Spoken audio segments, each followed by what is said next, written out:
Although Stannis remains a major threat, as far as the Riverlands is concerned, the War of the Five Kings is over.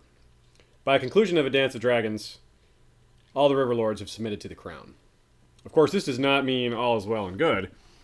The noble rule of houses Stark and Tully has been replaced by Walder Frey and his progeny and Littlefinger. The biggest force for justice was the Vigilante group led by a resurrected Martial Lord, and even they have devolved into desperate brutes of a sort. There is aftermath, devastation, a lack of food, and on top of that, winter has come. Before we looked at things on a macro level and moved through the history of the Riverlands, for the most part, on a large scale. We discussed how the Riverlands often fell into the center of conflicts. In part 1, a picture was painted of the perils of being in the middle. In part 2, we discussed various conflicts and finished up with the War of the Five Kings. In part 3, we'll see these things on more of a first-hand basis.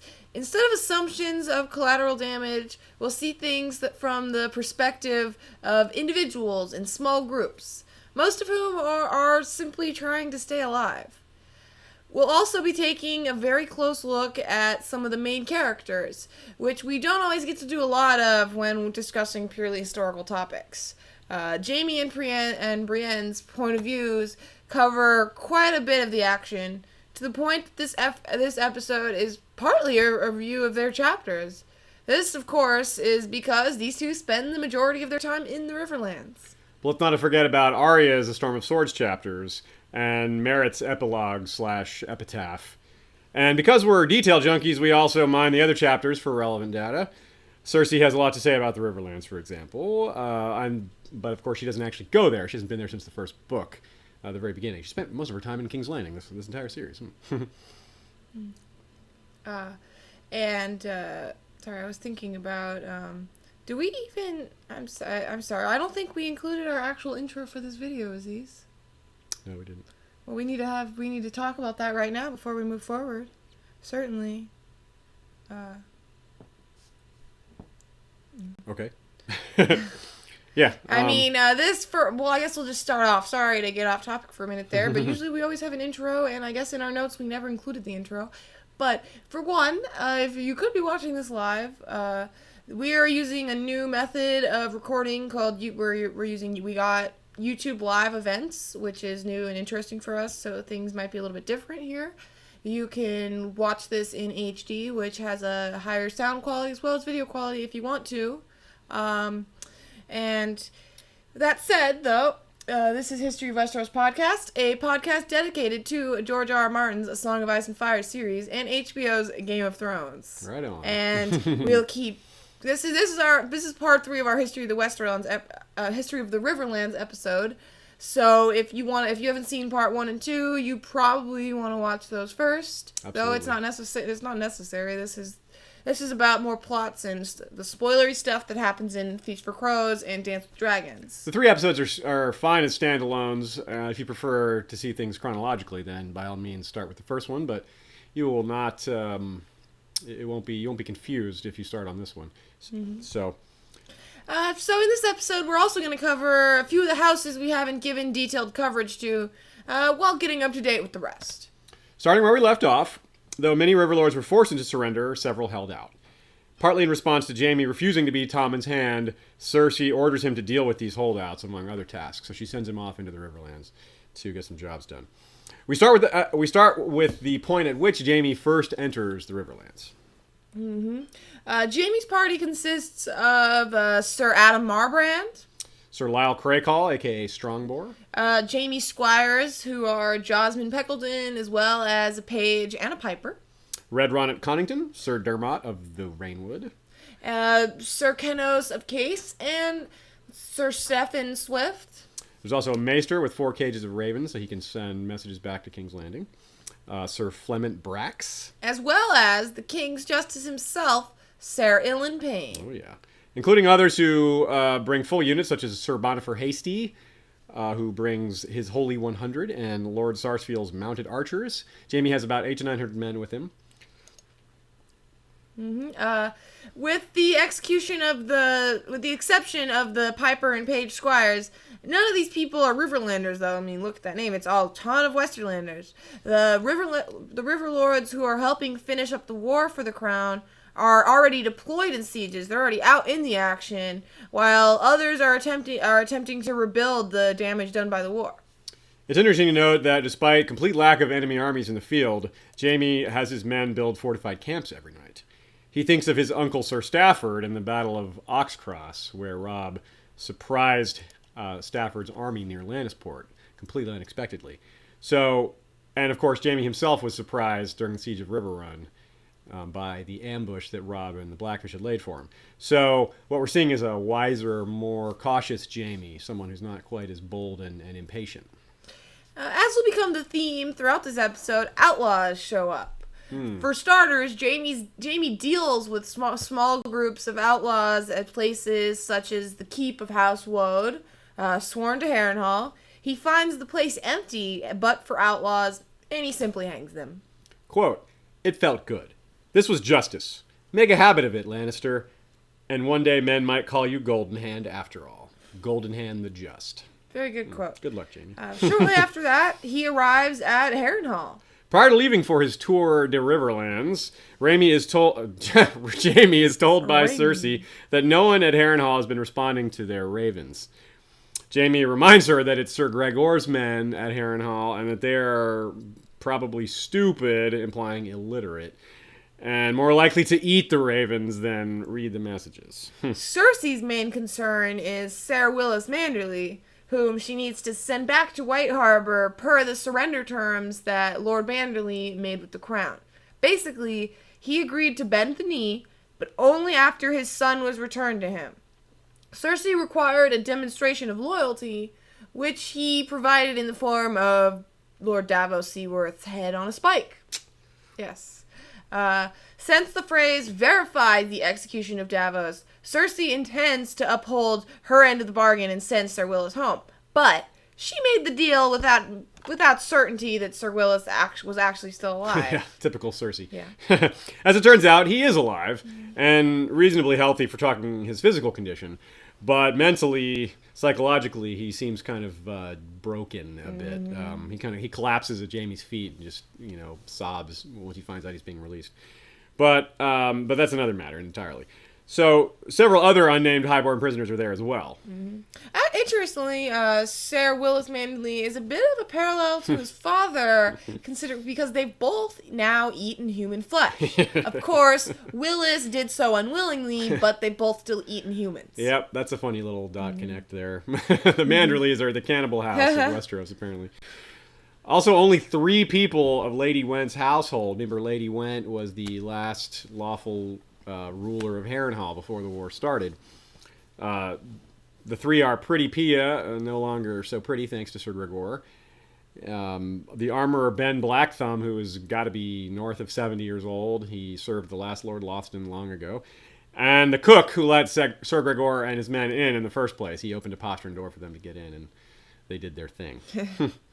The Castellan left in charge was by Ser Gregor when he left to go back to King's Landing after Cersei summoned him, was Polliver, who you remember from Arya's prayers, and of course you probably remember the fight that Sandor Clegane and Arya had with Polliver and the Tickler and the little Sarsfield squire that resulted in Polliver's brains being splattered all over the ceiling of this inn's common room. So, no more Polliver.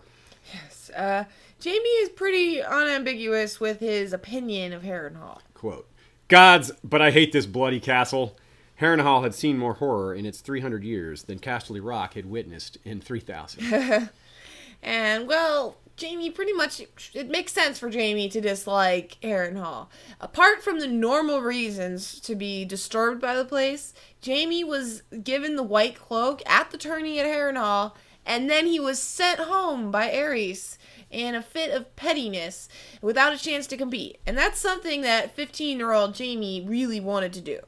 Yeah, he was itching to compete and fight in that tournament, and he just wasn't allowed to, and that was kind of a change in his mindscape from then on. He kind of realized what was up. But moving on with some other details about Harrenhal, remember that Qyburn spent a good amount of time there. And there's an interesting connection we can make. If you recall from the previous episodes, we went through the history of Harrenhal, and one of the houses that ruled Harrenhal for a good long time was House Strong. Now, an interesting connection between Qyburn and the undead champion that he made out of Sir Gregor, which we call the Kyborg, is that he named his monster Sir Robert Strong, and Strong is a house that ruled in Harrenhal.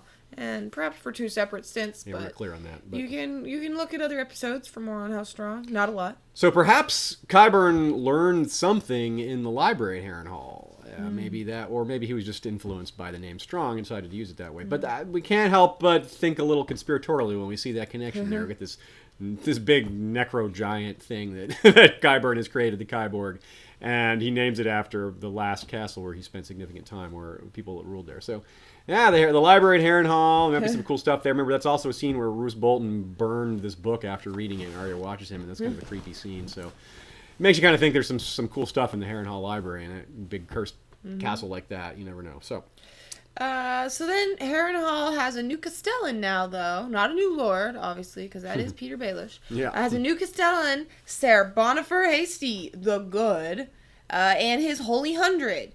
There is 86. 14 died on the Blackwater.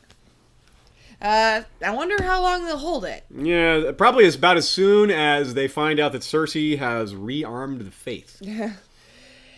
Yeah, that's a potentially epic, gigantic game-changer mistake, which we will cover in more detail when we do our religion series, which is next up. That's right. So, more on that later. In the meantime, the Holy 100 will be faced with the choice of staying at this cursed castle of Harrenhal and guarding it, or perhaps joining this reformed holy order that's kind of gloriously returning to the Seven Kingdoms. I don't think that's a tough choice for those guys. If I'm betting on it, then I think I'm betting on that. So, but it's kind of funny to think about it this way.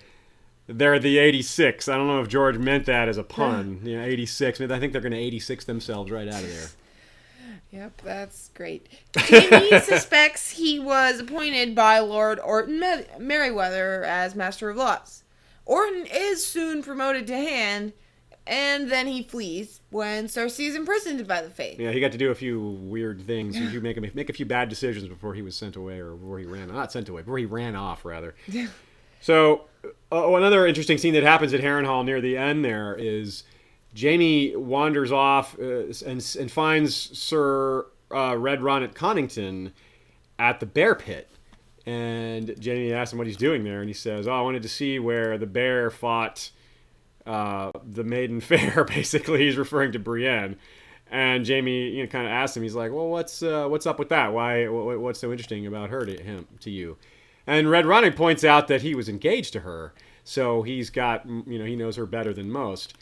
And, of course, he starts insulting her, and it's kind of a revealing moment. Jaime just smashes him in the face with his golden hand and gets mad at him, basically, kind of coldly says, you're speaking of a highborn lady. You got to speak properly. So you're kind of like, wow, so Jaime has a lot of respect for Brienne after what they went through together. And this is going to come back to be very important later in this episode when we touch on when Jaime and Brienne actually converge again in the storyline. But we'll get back to that. In the meantime, also, though, it's important to point out a factor about Riverrun and Connington.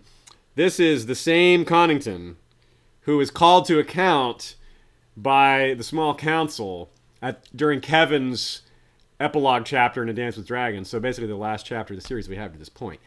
And they're kind of trying to figure out whether he's got something to do with Aegon VI's invasion, which has just happened. And of course, it's one of the main leaders of Aegon's invasion is Jon Connington. So he's, of course, a relation to Riverrun and Connington. Now, we know that Riverrun and Connington has nothing to do with any of that. He was as surprised as the rest of Westeros when Aegon showed up. But the crowd doesn't know that, so they're kind of thinking maybe he's got something to do with it. So they're just, they're checking him out for that. Yeah. Anyways, moving on to dispossessed, destroyed, or extinct houses. First up, we have Jaime, who next moves on to Derry. During the war, Derry was burned once and sacked twice. Ouch. Yeah, ouch. Tywin had given the seat to his nephew Lancel over that of his ally Lord Walder Frey. A conversation between Jaime and his cousin Sir Davin, Warden of the West, tells us plenty. Jaime says, I saw Lancel's bride at Derry. Gatehouse Amy, gods be good. I couldn't believe that Lancel picked that one. What's wrong with that boy? He's grown pious, said Jaime. But it wasn't him who did the picking. Lady Amare's mother is a Derry. Our uncle thought she'd help Lancel with the Derry small folk. How? By fucking them? You know what? You know why they call her Gatehouse Amy. She raises her portcullis for every knight who happens by. She also apparently has a relationship with Sir Harwin Hardstone. Plum, rather. Hardstone being his nickname. He's got a hard stone for her. He's apparently a strong commander, a tough fighter, who gets his nickname from the plum sigil. Of course, the center of a plum is often called a stone. And because of the fact that he wields this large mace, which is like a distinctive weapon. You know, mostly you see guys with swords and axes. So a big old mace kind of stands out. Kind of like Robert's Warhammer, I guess. He also should be distant kin to Brown Benplum. There are a lot of other big old maces, though. Mace Tyrell's is our favorite big old mace, I suppose. He's big because of all that hot air inside him. So, once again, he could be a distant kin to Brown Benplum. He should be, anyway. And it's kind of interesting because Harwin Plum, when he came, it says that he's the commander of the garrison and that some new soldiers came with him. Well, we know that the Derry garrison was put to the sword by Sir Gregor, so it seems like the garrison is pretty much entirely made up of Westermen, so it's a bit of encroachment there by the West.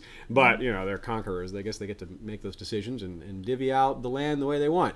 But that doesn't mean the small folk will be happy about it, so we'll have to see if that causes any friction a little later. Mm-hmm. So, Lancel converses with Jaime. Shortly after this, Jaime finally goes to find Lancel at the sept or whatever. Right. And some pretty major subjects are discussed. Lancel plans to renounce his lordship. Pretty big. Yeah. A moment to reflect on the general change in Lancel. This is a guy who was so proud of his little mustache, that Tyrion points out, and who was, you know, getting to have sex with Cersei. And I remember that scene where Tyrion just kind of takes him down after Lancel comes in all arrogant and cocksure and says, you have to do this, and the queen says that, and he's all trying to rise and be a knight and be just like Jaime Lannister, and now he's giving up his lordship, trying to join the faith. I mean, this is just a complete 180. Yeah. He even admits his role in King Robert's death. Like, that's a pretty big one. Yeah, and then the whopper, even bigger than admitting that you helped to kill the king. Yeah, from Jaime's point of view, maybe. Yeah, I guess from Jaime's point of view. He admits that he did indeed sleep with Cersei. Oh. Yeah. Jaime, and prior to this, Jaime had reflected on Tyrion telling him that Lancel slept with Cersei. And upon seeing Lancel, he was like, Tyrion's lying to me. Look at that kid. He's not good. Cersei wouldn't sleep with him. Look at that. But it turns out to be true. So it was a pretty big shock, I suppose. But maybe Jaime suspected it subconsciously because... Well, he hoped it wasn't true. I think he hoped it wasn't true, but I think on one level he believed Tyrion. And then, of course, Lancel's confession just gave it away. I don't think Jaime had any doubts left after that. Mm-hmm. So we also have... a few other little minor tidbits, some fun little stories. We have Josmond Peckledon, who is Jaime's squire, who has his first woman. He is deflowered. Yes. You call deflower? Is it really called deflowering for boys? Yeah, I know. He didn't have a flower to lose. But it's from Pia, who gives him his first time ride. What do you call it? I said time. Tumble. Yeah. Tumble works too. Whatever they are euphemism doing you want it on for sex. some hay. That's what Lance's bet is there is right. hay. Anyways, Josmond Peckledon is, to give you a little bit of backstory on him, during the Battle of the Blackwater, Peck kills 2 knights, wounds a 3rd, and captures 2 more. Which is, I think, pretty cool. For like a 14-year-old. Yeah, for however old he is. Who hasn't even been with a woman. That's pretty Yeah, for someone who hasn't even had a woman. For his efforts, the crown awards him a sword, a suit of armor, a choice of any warhorse in the royal stables, and knighthood when he comes of age. I don't know why they wouldn't just give it to him at that point. I guess because he was too young, maybe. I don't know. Make an I exception. suppose they have to. He did such a good job. Yeah, he's certainly ready. He's sort of proving himself in battle. Yeah. I think he's got the skill required to be a knight. Better fighter than a lot of knights. So yes, if he makes it, if he comes of age, if he lives through the events right now, maybe. Yeah. That's always a toss-up, isn't it? Yeah. So we also have Lyle Crakehall named Stronghor. Ooh, that's a good one. Strongbore. Where is my mind? His sigil is a boar, obviously. The Crakehall sigil is a boar. Outlaws at Derry. inspire Strongboar to declare that he'll return to help hunt them down after Riverrun. Of course, he could take his pick and just point to the map blindly in the Riverlands, and there's probably outlaws there that need dealing with. So he didn't have to. I don't know what was so particularly inspiring about the outlaws near Derry. It's actually the pleas. It was the pleas of some of the Derry women there and some of the other nobles that kind of won him over, and his knight's honor was touched on. Wanting to kill Sandor Clegane is also a fair. Absolutely, he acts throughout these chapters. Strongboar acts like a guy who really wants to prove himself. He talks about dueling Blackfish, and to give the Blackfish a noble end, saying he deserves a noble end, and I'm the man to give it to him. But he also says he specifically wants to hunt down Sandor Clegane. Jaime doesn't say this out loud, but Jaime thinks to himself that Sandor Clegane would beat Strongboar. Now, it's not because Sandor is just such a monster, because Strongboar is a huge man also. When Jaime thinks to himself, much earlier in Storm of Swords, who is stronger than him? He thinks of the Cleganes, he thinks of a few other people, and one of those people he mentions is specifically Strongboar. But he's also at the time thinking about how Brienne is about as strong as him, or perhaps more strong. So that's kind of interesting. But he believes the difference in a fight between Sandor and Sir Lyle would be Sandor's savagery, his ferocity, the fact that he fights like an angry beast, whereas Strongboar is more of a chivalrous, doughty fighter who is, inspired by nobility and honor and trying to be glorious rather than just being an angry man. Sandor Clegane is. So, moving on to some of the other houses that fall into the dispossessed category, we have Lady Went again, that we mentioned her earlier and in some of the prior episodes. She dies off screen, according to Peter Baelish. We don't know where, but it's not really important. She doesn't have any kids. She's basically the last Went. There's technically one other Went who's married into the Frey's house, but there's no... As far as we know... Descendants of Went. As far as we know, there's no claim out there by the Wents. Now, interestingly, the sigil of the Wents that we touched on this briefly earlier, but I wanted to bring it back up because there's some things that come up in A Feast for Crows that we couldn't really talk about. The fact is that the sigil of 9 bats is an extension of the sigil of the previous house to rule Harrenhal, which is House Lothston, and they had a single bat. Now, House Went has 9 bats, so there's a couple of theories there that maybe the House Went is a cadet branch of House Lothston. Maybe they married into, I don't know, the Knight of 9 Stars, some sort of 9 reference. We're just searching for 9s. Why would it be a 9? Maybe a 9th cousin, something random like that. But there's an interesting connection there with one of Brienne's chapters, where she encounters those 2 hedge knights, Sir Creighton Longwoe and Sir Illifer the Penniless. Now, when Sir Illifer sees the shield that Brienne is holding, he has a reaction. So let's talk about that. Yeah, Sir Illifer seems to view Brienne in a very poor light due to her carrying a Lothston's shield. He goes as far as to pull a dagger on her. Remember that the Lothstons, preceded and are perhaps blood related to House Went. So their dark reputation called into question Brienne's choice of sigil. We have this quote. He says, "None since has dared to show that bat. Black is the deeds of them that bore it." But Brienne convinces them that she's a good person after all by swearing an oath, a holy oath, and that certainly satisfies them. Oh, she swears good for a maid. Yeah. If she lied, the gods will sort her out. Something to that effect. These guys are pretty big believers in after justice in the afterlife, apparently. Yeah. So, but we're gonna do a short video episode on House Lothston where we talk some more about these theories about how they were formed and all that. So, a little more detail on that coming up. So, look out for that video a bit later, a couple of weeks from now, probably. Mm-hmm.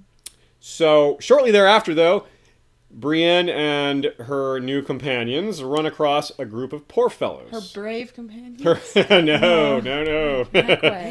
Chanting as they march, these sparrows and their companions were marching. But one of these guys, it's a real easy thing to miss. One of these people that she encounters is the High Septon. Not yet the High Septon, the guy who becomes High Septon very shortly thereafter. Interesting little side note about this. First, the description of the Septon we'll read for you for your comparison purposes. It's pretty clearly the same person as the High Septon. It says, "The Septon had a lean, sharp face and a short beard. grizzled gray and brown. His thin hair was pulled back and knotted behind his head, and his feet were bare and black, gnarled and hard as tree roots. I mean, who could forget those feet? But the side note I want to say is, people who watch the actual Game of Thrones show, which I'm pretty sure most of you do, Mark Gatiss, an actor, was cast in the show, but a lot of people have been guessing what they think he is, and I'm throwing it out there that my guess is that he will be the High Septon, because I think he fits pretty well, and if you look him up, I think he looks pretty good for it. And I would like it if they show Brienne leaving, they show her meet this guy, and then throughout the season they just show a guy preaching in the streets of King's Landing. And then we see him next, we see him another season, and he's the High Septon. And I think that would be pretty cool, and so I'm just mentioning it because I think it's cool. Yeah, hopefully. But this guy becoming the High Septon, though, is undoubtedly a blow to the Frey hopes, as Lord Walder's son, his one son, Lucien, was making moves to achieve that title himself. Yeah, Qyburn again, who took over as Master of Whispers for Varys, tells Cersei that at one point that he was the number one candidate. So before this new High Septon just came in basically off the street and took the Sept by storm and the small folk by storm in a sense, we had a Frey set to become the new High Septon. Whoa, that was close. So that's derailed, though. He was bribing people and having dinners, and he apparently had recruited a whole bunch of the other faith to kind of back him. No doubt his father was shipping him cash to help grease the right people to help that move along.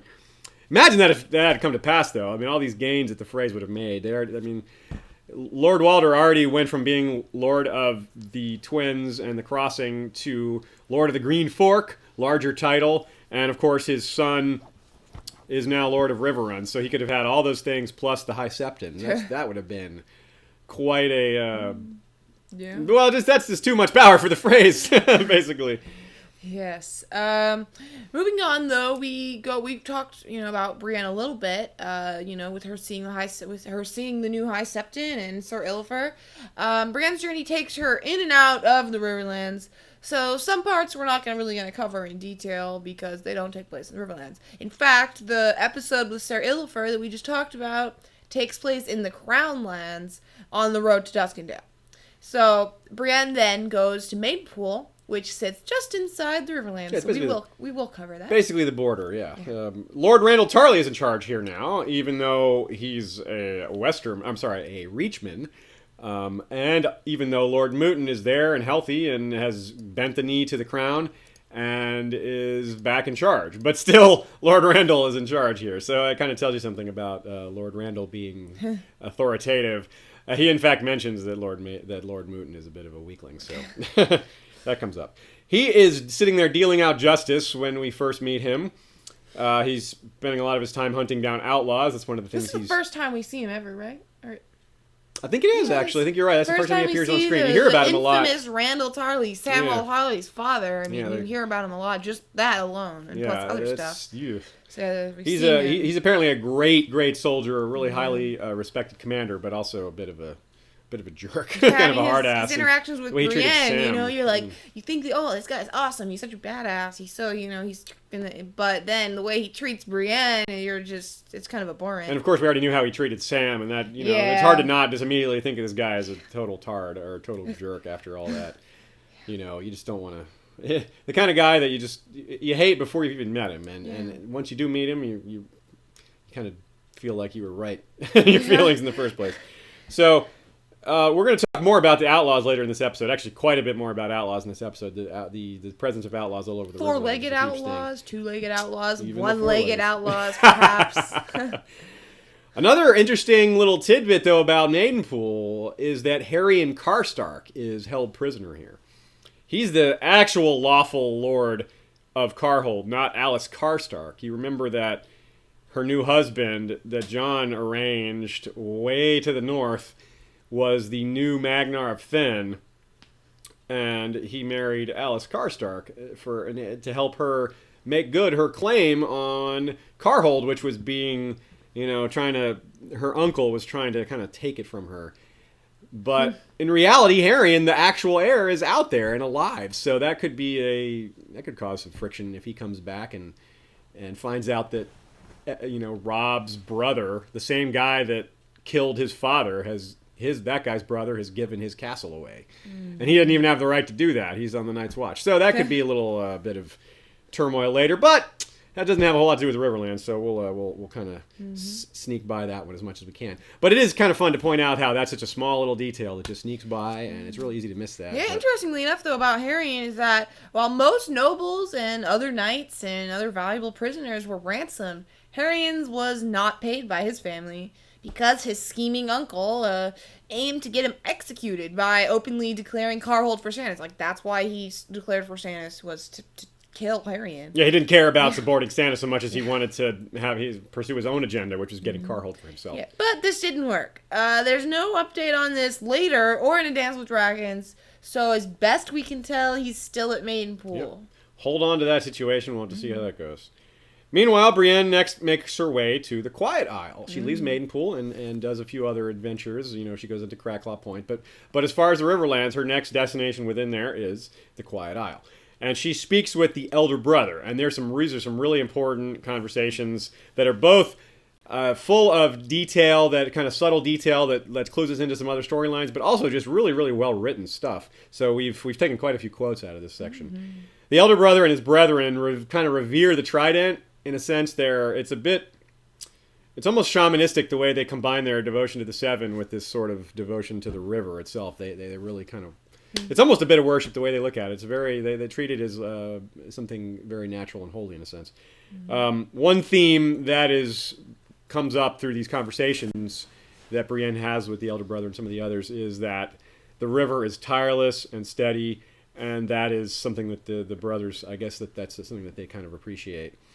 The Holy Brothers themselves would no doubt contemplate these details as signs from the gods, evidence of their nature. The story of Rhaegar's rubies is a perfect example. We touched on that in previous episodes. But in current days, the river brings evil tidings, mysteries that are easy to solve, and grim besides. Now we're going to get into some quotes from that. Too many corpses these days, the elder brother sighed. Our gravedigger knows no rest. Rivermen, Westermen, Northmen, all wash up here. Knights and knaves alive. We bury them side by side. Stark and Lannister, Blackwood and Bracken, Frey and Derry. That is the duty the river asks of us in return for all its gifts, and we do it as best we can. Sometimes we find a woman, though, or worse, a little child. Those are the cruelest gifts. Simply put, war is hell, and neither affiliation nor rank mean a thing when you're dead. They all get buried alike, or buried alongside each other. And it's all connected. So, but the other major subject discussed at the Quiet Isle is Sandor Clegane. The elder brother has quite a bit to say about the Hound. I know a little of this man, Sandor Clegane.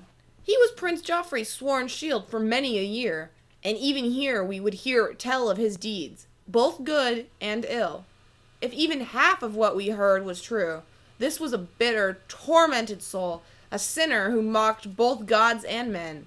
He served, but found no pride in service. He fought, but took no joy in victory. He drank to drown his pain in a sea of wine.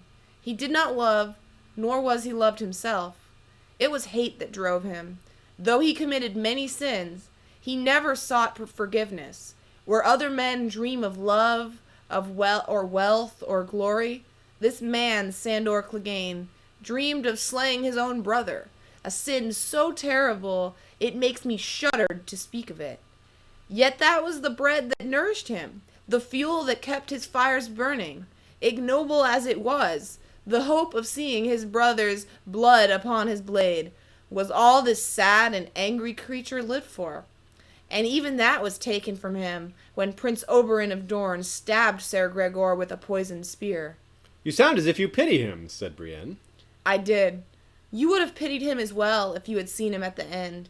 I came upon him by the trident, drawn by his cries of pain. He begged me for the gift of mercy, but I am sworn not to kill again. Instead, I bathed his fevered brow with river water, and gave him wine to drink and a poultice for his wound. But my efforts were too little and too late. The Hound died there in my arms. You may have seen a big black stallion in our stables. That was his war horse, Stranger. a blasphemous name. We prefer to call him Driftwood, as he was found beside the river. I fear he has his former master's nature. Now, before this conversation, in typical Martin fashion of giving us the answer before he gives us the riddle, we see a huge man digging graves. Clues indicate this man may in fact be the Hound, despite what the elder brother tells Brienne about him dying. I mean, let's look at these clues. There is the presence of stranger, Sandor's horse. And we also have elder brother saying the Hound is dead, using the same metaphor on himself later, referring to his own death. He says, when I died in the Battle of the Trident, I fought for Prince Rhaegar, though he never knew my name. Same metaphor about dying and being reborn. The gravedigger is a huge man with a hidden face, and there is the symbolism of the dog running to him and his affection towards it. Right. That's easy. It's very descriptive the way George makes us see this dog running over to the gravedigger and gives us shows us that the gravedigger pauses to scratch the dog behind the ears. I think that's a pretty big subtle clue there. Also, from the way he moved, this is a bit of a quote. The way he moved, it was plain to see that he was lame, the gravedigger. This also fits perfectly with Sandor because he took a serious leg wound from a sword cut during that fight with Polliver and the Tickler. So, once again. So, tell us what you think. The open question is the gravedigger Sandor Clegane? Yeah, I think so. So you can post that on one of our pages, either Twitter or Facebook, whatever. Tell us what you think, or post it here in the video. Yeah. Regardless of the truth, though, the realm at large believes Sandor Clegane is alive. So, as far as perception goes, he's out there. But this is a different guy, of course. There's a series of men that have been wearing his helm, his infamous helm, we should call it. But besides the helm, these men. So it's actually a couple of different men that have worn it, but all these people have a thing or two in common. They're all outlaws. Without the king's peace and combined with the lack of lords to mete out justice, outlaws and broken men are often dealt with vigilante style. After Brienne and her party leave Maidenpool, they see the results of Riverlands justice. Hardly 100 yards went by without a corpse. They dangled under ash and alder, beech and birch, larch and elm, hoary old willows and stately chestnut trees.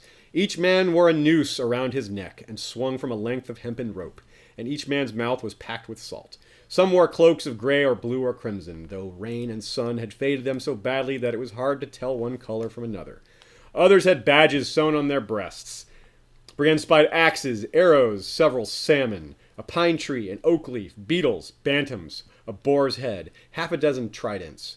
Broken men, she realized, dregs from a dozen armies, the leavings of the lords. Some of the dead men had been bald and some bearded, some young and some old, some short, some tall, some fat, some thin. Swollen in death, with faces gnawed and rotten, they all looked the same. On the gallows tree, all men are brothers.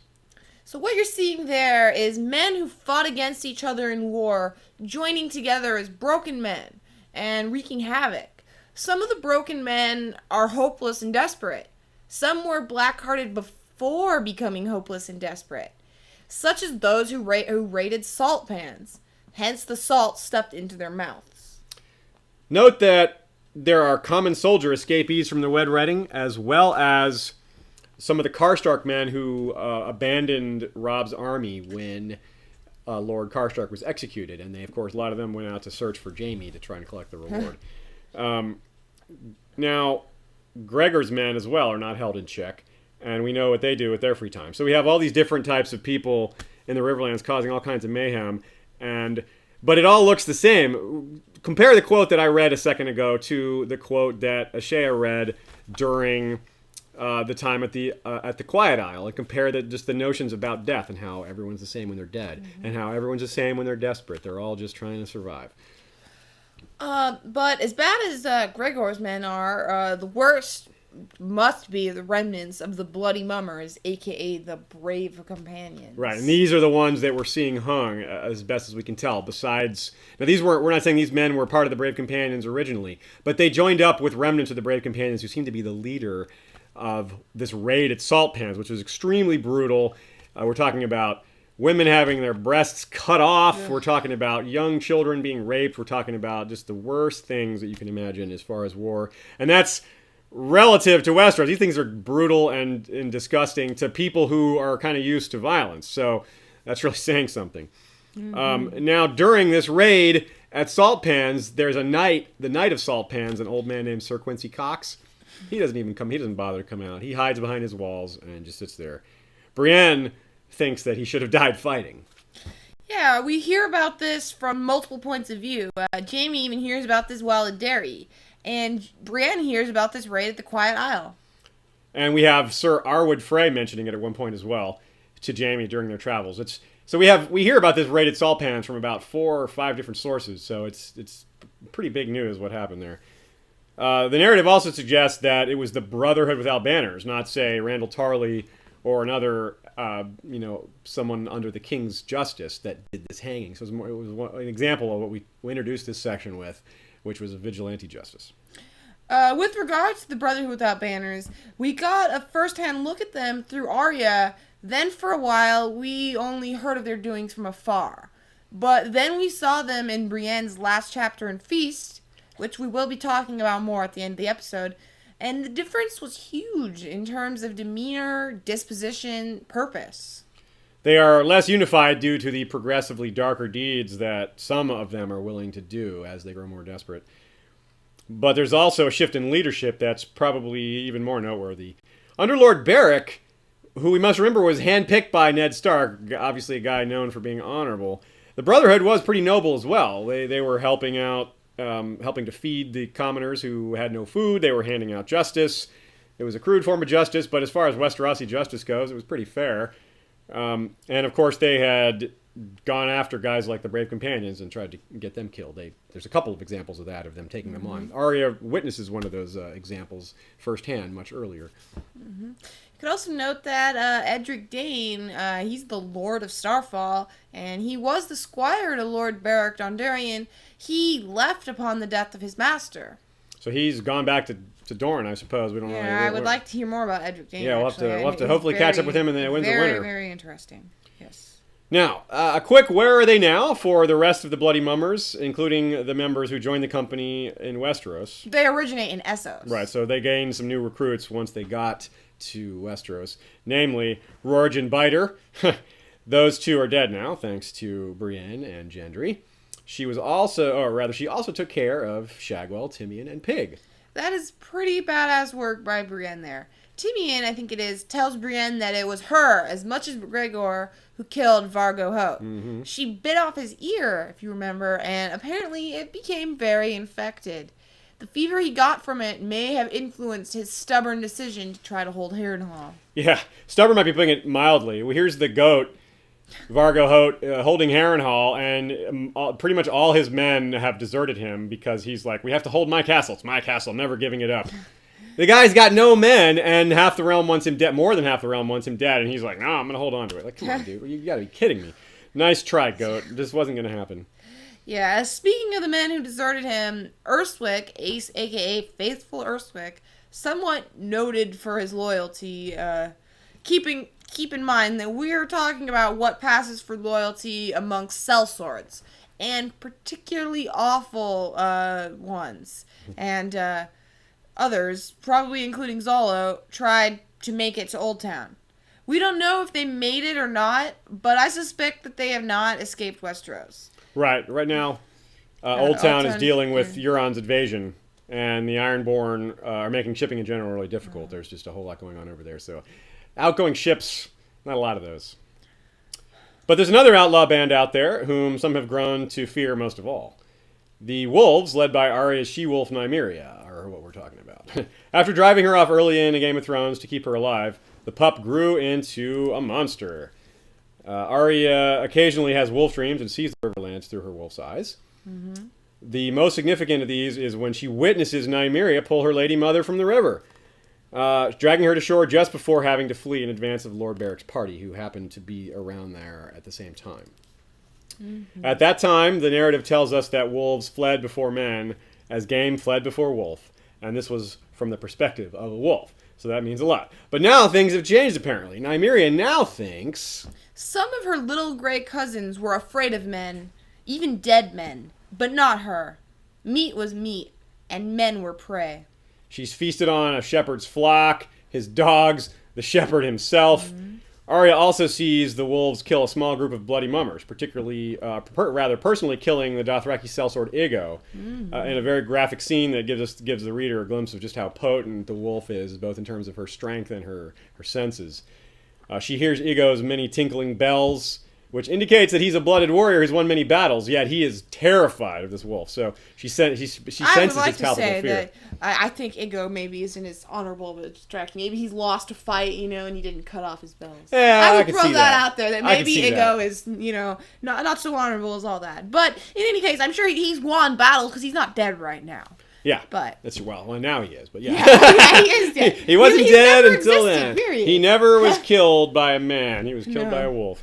Yes. The previously mentioned Lord Mooten of Maidenpool also rode out with his sons and a pack of hounds to try and hunt down some of these wolves. And the result of that was Lord Mooten no longer has a pack of hounds. Giving the character an extra dimension of creepiness, as if he needed it, Roose Bolton goes hunting wolves while at Harrenhal.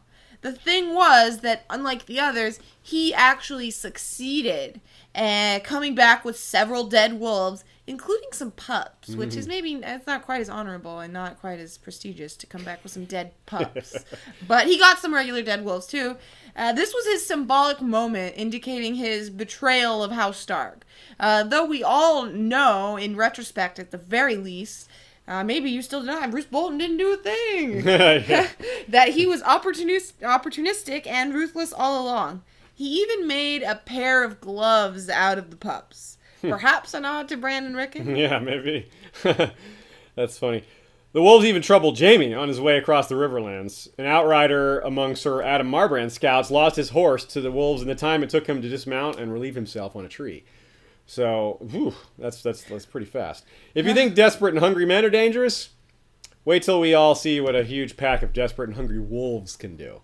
Feels like this is just the beginning, and they're just starting to attack men, so... Yeah, I mean, Sir Danwell Frey, he reports that their baggage train was assaulted by the packs, killing 2 sentries even. They're killing armed men in, they're not like attacking the huge group, but they're attacking stragglers on the outside of the group, which this is unheard of. They're attacking a large group, yeah. Well, I just mean they're attacking the outsides of it, not I like... know what you mean. I just meant they're not attacking just like a few men walking alone. Exactly. It's really... They're being smart situation. even about it. They're not like going into the main group. They know to get the stragglers. Yeah, it's pretty being frightening. Led by a direwolf. I mean, So Jaime and his party make it through though without any further trouble, reaching their main destination, which is the Siege of Riverrun. Yeah. Ooh, quote we have that has some nice information about what's going on at Riverrun. Jaime noted the banners of Leicester and Vance, of Root and Goodbrook, the acorns of House Smallford, and Lord Piper's dancing maiden. But the banners he did not see gave him pause. The Silver Eagle of Mallister was nowhere in evidence, nor the Red Horse of Bracken, the Willow of the Rygers, the Twining Snakes of Page. Though all had renewed their fealty to the Iron Throne, none had come to join the siege. The Brackens were fighting the Blackwoods, Jaime knew, which accounted for their absence, but as for the rest... Yeah, they're not fully united. They may have surrendered, but that doesn't mean they're excited about going after their former comrades. They're going to try to hold off as much as they can. As many excuses as they can. Yeah, no doubt. They hate the situation. They're kind of doing what they have to do. Now, the Blackfish, of course, is the guy in charge of Riverrun. He is the Castellan. He was left behind from the Red Wedding to kind of hold the line. He was the warden of the Southern Marches. And he, being an experienced, tough veteran who does what has to be done, scoured the land clear of food. So the besieging army has a tough time of supporting themselves. And this also causes a bit of infighting, which I'm sure the Blackfish is hoping to accomplish by the others not sharing their food so well. Quote, the last bird that they'd received suggested that the besiegers were having difficulty keeping themselves fed. Brynden Tully had scoured the land clean before retiring behind his walls. Not that it required much scouring. From what Jaime had seen of the Riverlands, scarce a field remained unburnt, a town unsacked, a maiden undespoiled. So there's a meeting that Jaime has to kind of figure out what's happening. He arrives, things are a bit disorganized, and so he kind of gets everybody together to kind of take stock and kind of reanalyze their plan to make it more efficient. And one of the things that's noteworthy is there's this fight that breaks out, an argument that breaks out between Lord Piper and the Freys. And can you really picture Piper and the Freys arguing the way they did in front of Tywin? I know. I think not. I think that Tywin's people behaved more in front of Tywin. Of course, they argue a bit in front of him. That's not going to, that'll happen too. But doing what they did in front of Tywin is not very likely compared to what they're able to do in front of Jaime. I think that there's a big major loss of authority there. Even though Jaime's the Lord Commander of the Kingsguard, brother to the Queen, family to the King. We know he's his father, but But then we also then see Edmure Tully in chains as a stud, if you will. I guess that's the best word for him. Yeah, sort of. He's at first expected to just be killed when or if Rosalind bears a son. Right, but his deal with Jaime Lannister, which involved surrendering Riverrun, ordering the castle to surrender rather than having to go through the siege or a storming of the castle, that improved his fate significantly.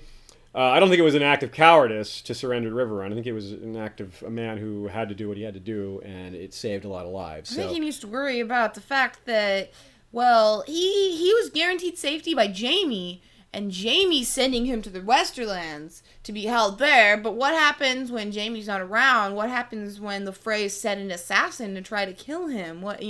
Like, Edmure still has a lot to worry about. Like, Jaime has guaranteed his safety. If Jaime's not in charge and Cersei has castle, like, what does she care about what Jaime promised? So Edmure still definitely has to worry about that. His life is still kind of hanging by a thread, even though his lot has slightly improved from where it looked like. You better just hope Jaime stays around and somewhat powerful, because that's what's holding him alive. That's kind of true. That's funny that Edmure's life sort of depends on Jaime, and this is Edmure who stated to Jaime that you'll never know how much I hate you.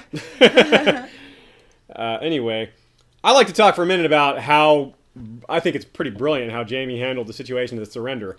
Here, he came into a situation where the everything was kind of a botch job. The siege wasn't progressing very well. Brynden Tully wasn't intimidated by any of the threats that were put out to him.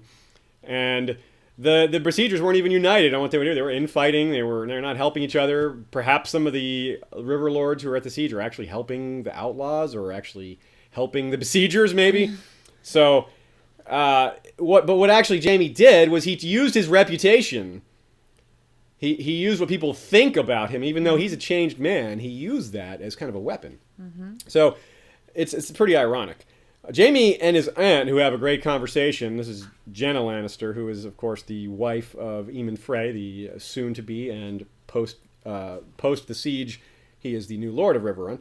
They point out the folly of making a threat that you have no intention to carry out. They're speaking of Rymon's threat to hang Edmure, where he puts out the block every day and says, I'm going to hang Edmure. Yeah, every day he would threaten to hang Lord Edmure, and the Blackfish was never moved. He would deduce that Edmure's life was forfeit in any case, and that's a deduction that was correct at the time. Of course, Rymon never went through with this threat. So what we're seeing is Jaime tells people, don't make a threat you can't carry out. And then he does that. Yeah. But he's got a good reason for it. Sorry. You kind of took my line. Jaime does not take his own. Yeah, he makes threats to Edmure that he doesn't want to carry out. But in some cases, such as he threatens destroying the castle entirely, he's making threats he is not even authorized to carry out. So, but because he's willing to kill his own king and possibly sleep with his own sister, he's not to be taken lightly. Jaime knows this and uses it to his advantage. He later uses his reputation in a similar manner when dealing with Tytos Blackwood, though to a much lesser degree. This works, of course, and Edmure does surrender the castle, but the Blackfish escapes. More on that later. So meet your new Lord of Riverrun. Aemon Frey was a fretful man with nervous hands. He might have weighed 10 stone, but only wet and clad in mail. At one point, Aemon says, I fear for all of us with Lord Tywin gone. And his own wife, Tywin's older sister, quips, you feared for us all when he was here. Another one. Sir Jaime, your Lord Father's faith in me was well placed, you shall see. I mean to be firm but fair with my new vassals. Blackwood and Bracken, Jason Malster, Vance and Piper, they shall learn that they have a just overlord in Eamon Frey. My father as well, yes. He is the lord of the crossing, but I am the lord of Riverrun. A son has a duty to obey his father, true, but a bannerman must obey his overlord. Oh, gods be good. You are not his overlord, sir. Read your parchment. You were granted Riverrun with its lands and incomes, no more. Peter Baelish is the Lord Paramount of the Trident. Riverrun will be subject to the rule of Harrenhal. Jaime himself thinks it was hard not to feel contemptuous of Eamon Frey. Remember Ser Cleos Frey? The man who died alongside Brienne and Jaime after Catelyn set Jaime free? Well, this same Eamon Frey is his father. Were he alive, he'd be the heir to Riverrun. Instead, Cleos' son Tywin is the heir. Interestingly enough, Tywin Frey's, we'll call him Tywin F, nickname his namesake, i.e. the Tywin, we'll call him Tywin L, had his family's interest, of course, over Frey's interest over the division of titles. Sir Cleos' wife is Jane Derry, who could have inherited the Derry lands and titles, but this instead went to Lancel, as we talked about earlier. The situation is explained extremely well by Jaime's aunt / Tywin Lannister's sister / Tywin Frey's grandmother, Jenna. Your father should have granted us Derry. Cleos married one of the plowman's daughters, you will recall. His grieving widow is furious that her sons were not granted her lord father's lands. Gatehouse Amy is of Derry only on her mother's side. My good daughter Jane is her aunt, a full sister to Lady Maria. A younger sister, Jaime reminded her, and Ty will have Riverrun, a greater prize than Derry. A poisoned prize. House Derry is extinguished in the male line. House Tully is not. That muttonhead Sir Ryman puts a noose round Edmure's neck, but will not hang him. And Rosalind Frey has a trout growing in her belly. My grandsons will never be secure in Riverrun, so long as any Tully hair remains alive. She was not wrong, Jaime knew. If Rosalind has a girl... She can wed Ty, provided old Lord Walder will consent. Yes, I've thought of that. A boy is just as likely, though, and his little cock would cloud the issue. And if Sir Brynden should survive the siege, he might be inclined to claim Riverrun in his own name, or in the name of young Robert Arryn. Now, we also learn that the Brotherhood Without Banners has infiltrated Riverrun. We see Jaime have a conversation with Tom O'Sevens, the singer for the Brotherhood, and it's a pretty amiable conversation. But meanwhile, of course, it makes us aware that the Brotherhood is passing information about what's happening in Riverrun on to the Outlaws, who are making use of that information as best as they can. For example, we hear many hangings performed by the Outlaws, mostly of Freys, but others as well. Ryman Frey, heir to all of Lord Walder's titles, is hanged only a few miles from Riverrun, with all these besieging armies nearby, so that's a pretty big deal. This hanging does more damage than the Brotherhood could have actually expected, because it also causes a little bit of infighting, or at least it perhaps promotes the notion of infighting. Ryman's son Edwin, who becomes the new heir, is thinking that his brother, Black Walder, is responsible for the death of their father, because it would put Black Walder second in line for succession.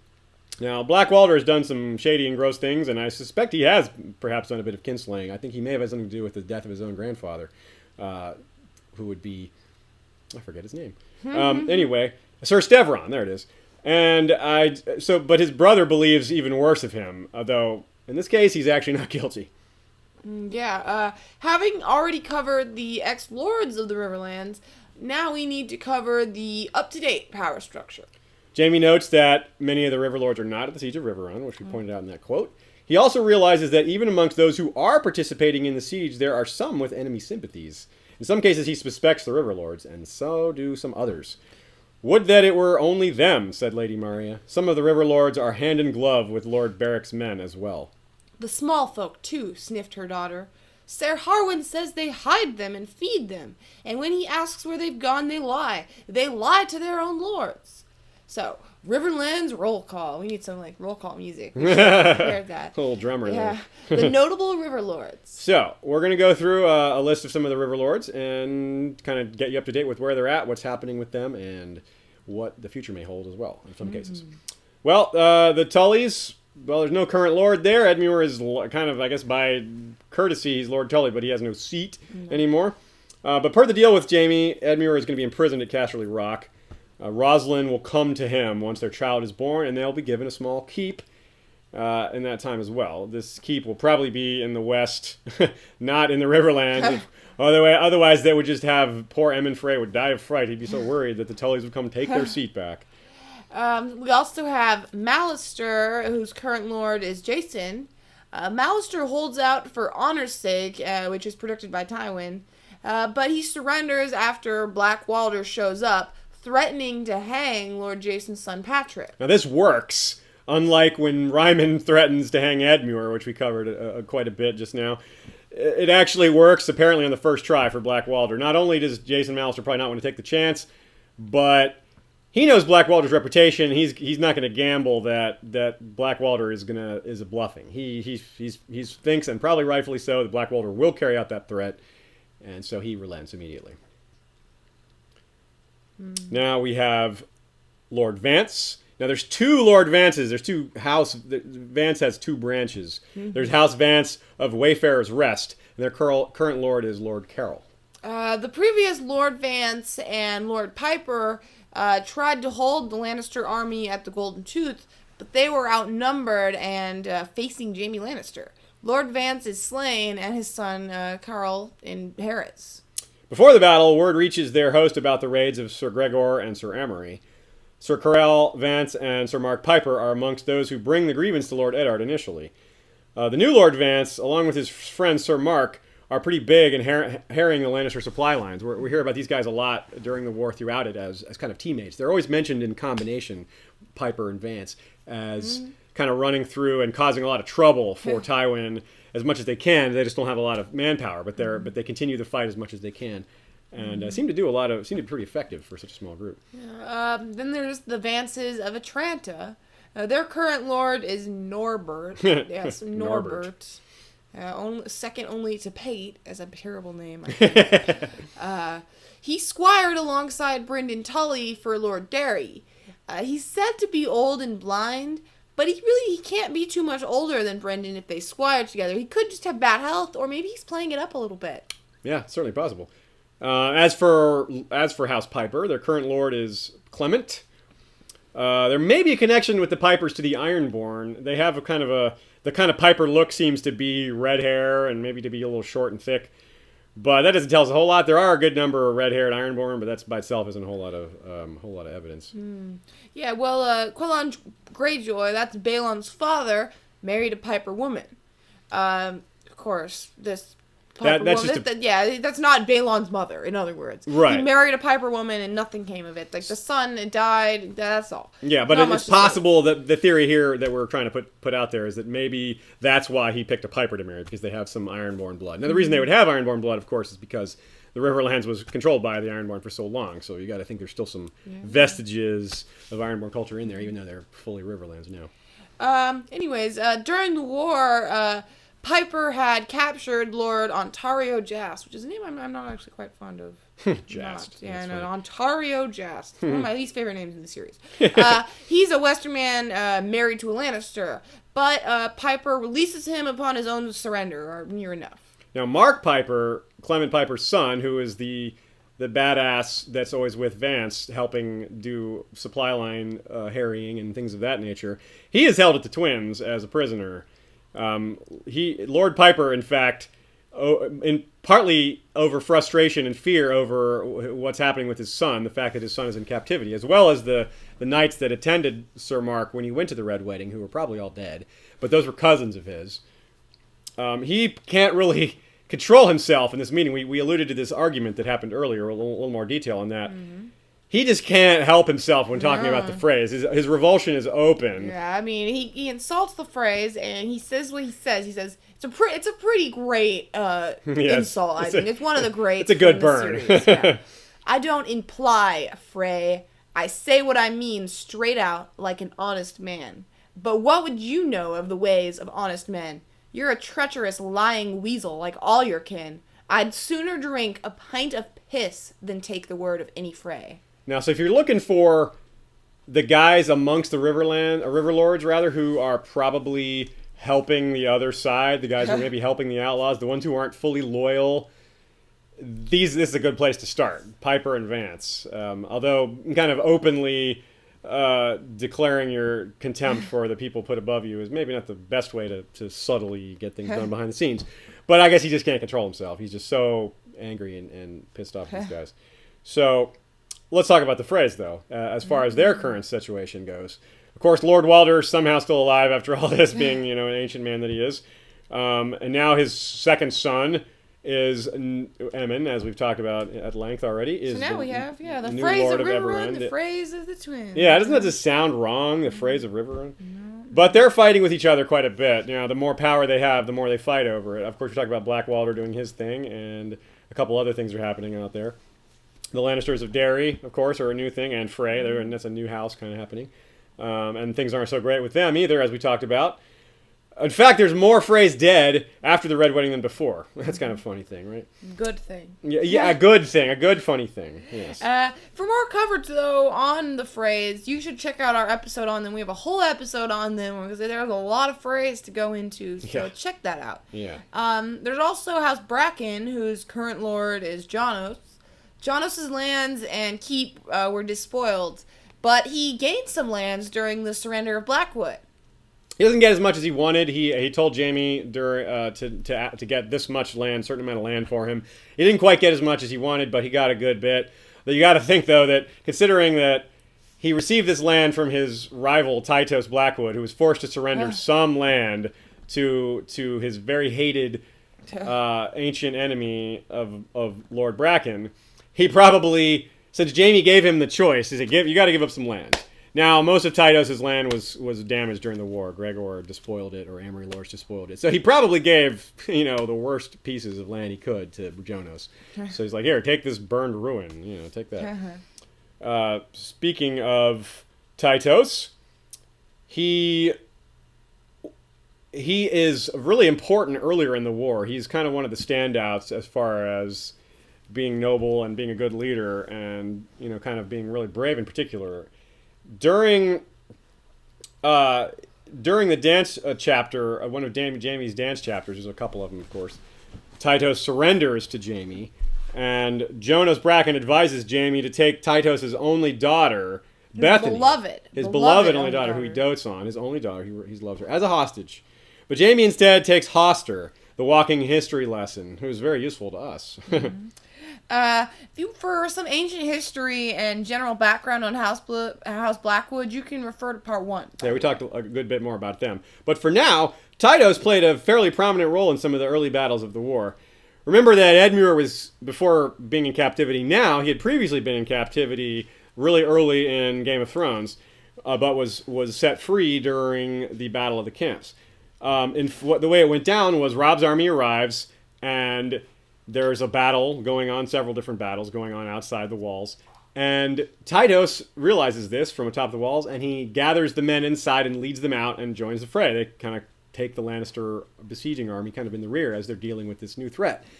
And Tytos heads straight for where he believes Edmure might be held captive and successfully frees him.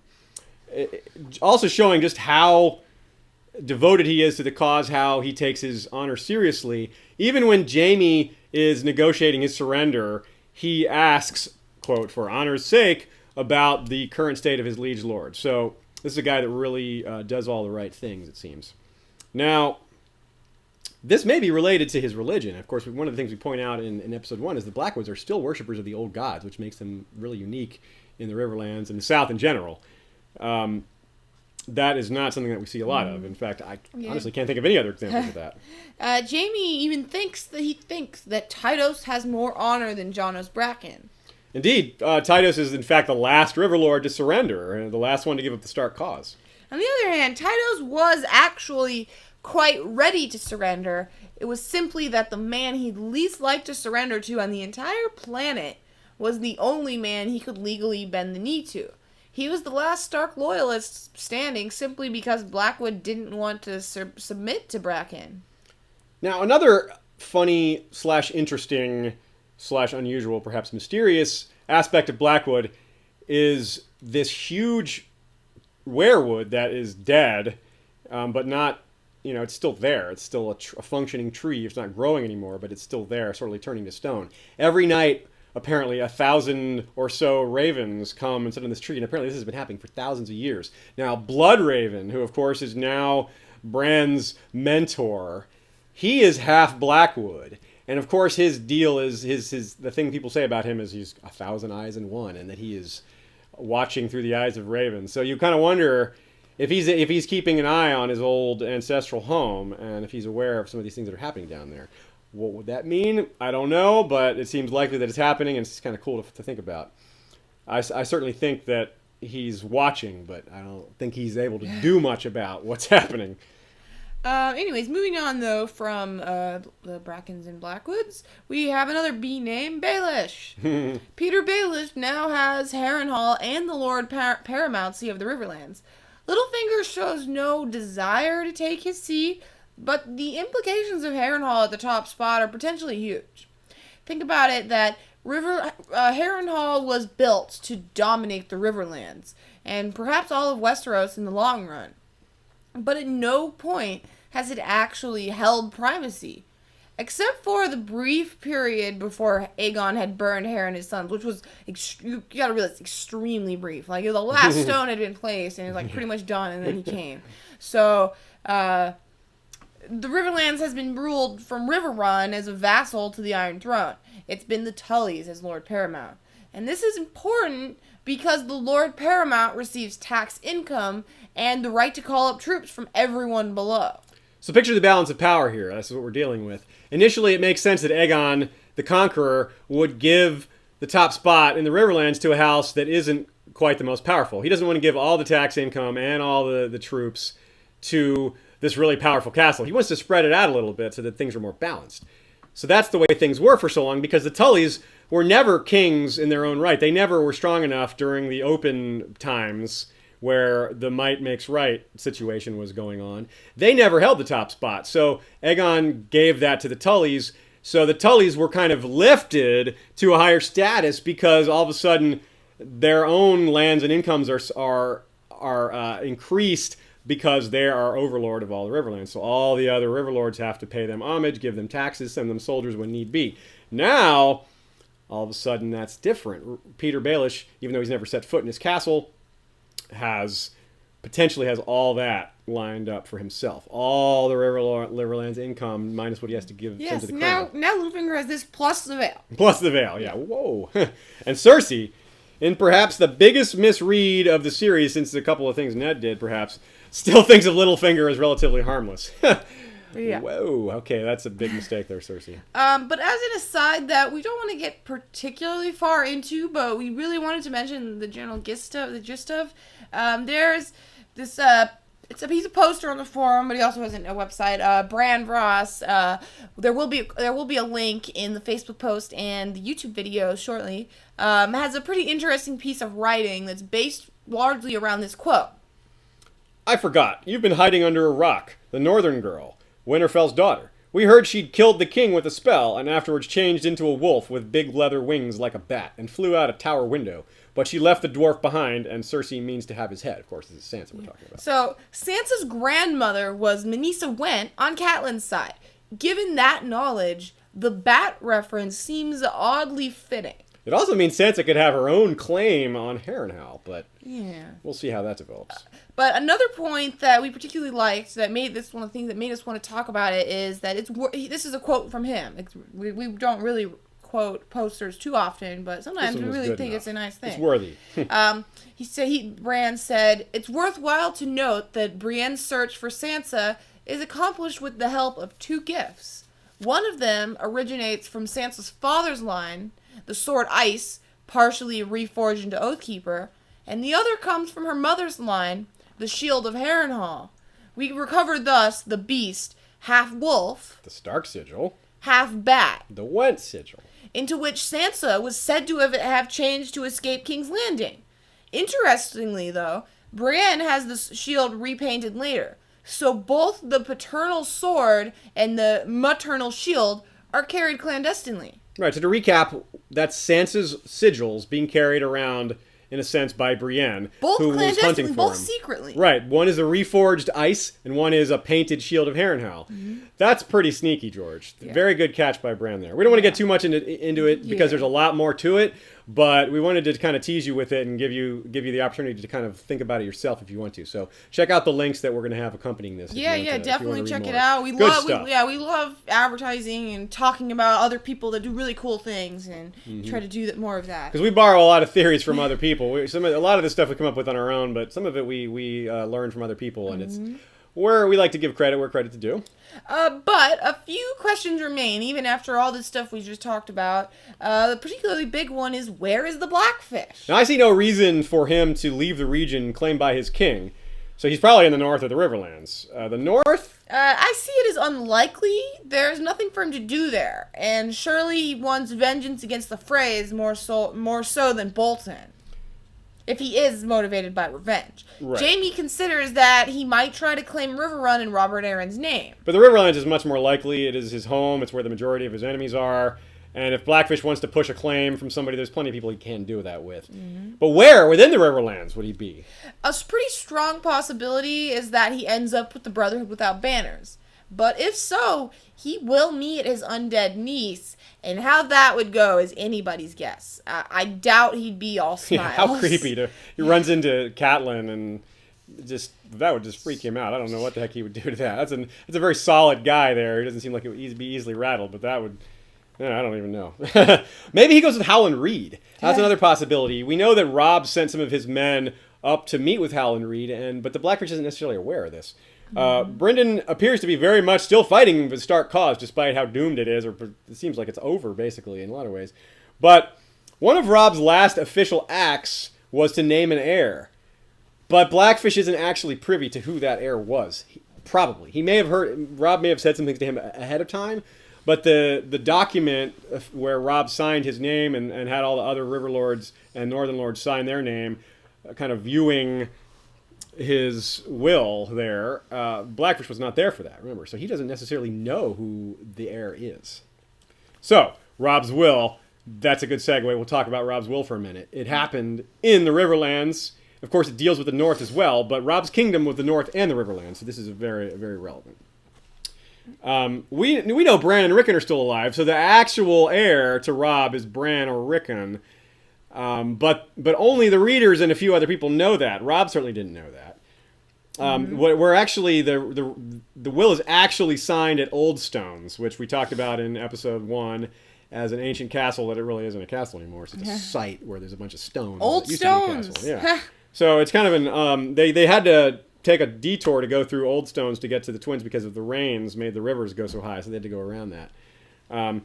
Now, keep in mind that the Riverlands is, like I said, half of Robb's kingdom, so he has to make dispositions for the Riverlands as well as the North. The North kind of takes care of itself in a different way because it's always been sworn to House Stark, but this is a different situation with the Starks ruling over the Riverlands. So the big question is, was Jon Snow legitimized? Well, Robb all but states so when he quarrels with his mother, but that doesn't mean that he wrote it down. Catelyn doesn't actually see the will herself, so as best we can tell. Yeah, we're not really sure. Yeah. Where there were some witnesses that were certain about, that did see it. So here's another roll call of people who know the details of Robb's will. Jason Mallister. The Great John. Of course, he's in prison at the Twins. Galbart Glover. Edmure Tully himself, of course. Mage Mormont. Maybe Catelyn. We're not sure about that. And Sir Reynold Westerling, perhaps. Now, we're not sure which ones actually... We're not assuming that every single one of them actually saw the document. It's a safe assumption that they did, but there's a chance they didn't all see it, like Catelyn. We're pretty sure she didn't actually see it. She was just a witness to the signing of the document, not a witness to the contents, necessarily. Certainly, Mallister and Mormont and Glover saw it because they signed it and were told to go upstream in the Riverland, or rather into the Neck, to deliver the news to Howland Reed. Now, they were told, they were actually told the will, but were given documents with false orders. So the documents they're carrying say something else. They're not, it doesn't actually contain the will. They have that, memorized. Now, Sir Reynold Westerling is the other sort of outlier in that group. He isn't a lord. He's kind of representing the Westerlings there before before half the family betrayed Robb, before that was all known. Now, Sir Reynold was not one of the betrayers.